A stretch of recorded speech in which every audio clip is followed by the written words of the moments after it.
সফলতা এমন একটি শব্দ যার পেছনে থাকে অগণিত রাতের ঘুমহীন পরিশ্রম, শতবার হেরে গিয়েও উঠে দাঁড়ানোর সাহস আর অটল বিশ্বাস। কেউ রাতারাতি সফল হয় না। সফলতা আসে ধৈর্য, কষ্ট আর একাগ্রতার ফল হিসেবে। যারা নিজের উপর বিশ্বাস রেখে লড়াই চালিয়ে যায় তারাই একদিন লক্ষ্যে পৌঁছে যায়। এই পৃথিবীতে যারা সফল হয়েছে তারা ব্যর্থতা দেখেছে, কষ্ট পেয়েছে, কিন্তু থেমে যায়নি কখনো। সফলতার পথে যাত্রা করতে চাইলে প্রথমে নিজেকে তৈরি করতে হবে মানসিকভাবে।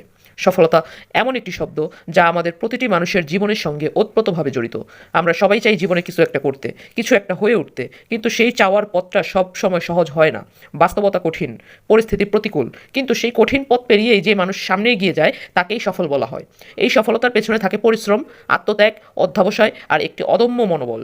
আমরা সবাই সফলতার দেখা পেতে চাই এবং সফলতার জন্য কঠোর পরিশ্রম করি, তবে পরিশ্রম, ভাগ্য আর সঠিক সুযোগের অভাবে অনেক সময় ব্যর্থ হয়ে যায়, মাঝপথে থেমে যায়, হতাশ হয় অসংখ্য মানুষ। সফলতা লাভের মূল 3টি শর্ত: নাম্বার 1, অন্যের থেকে বেশি জানুন। নাম্বার 2, অন্যের থেকে বেশি কাজ করুন। নাম্বার 3, অন্য থেকে কম আশা করুন। দেখবেন আপনি কোনো না কোনো একদিন, হয় কিছুদিন পর নয় কিছুদিন আগে, সফলতা পাবেনই পাবেন। আপনি খুশি হয়ে আয়নার সামনে দাঁড়িয়ে বলতে পারবেন যে আই অ্যাম সাকসেসফুল। ধন্যবাদ। ভালো লাগলে একটি লাইক, কমেন্ট, শেয়ার করে দেবেন। আসসালামু আলাইকুম।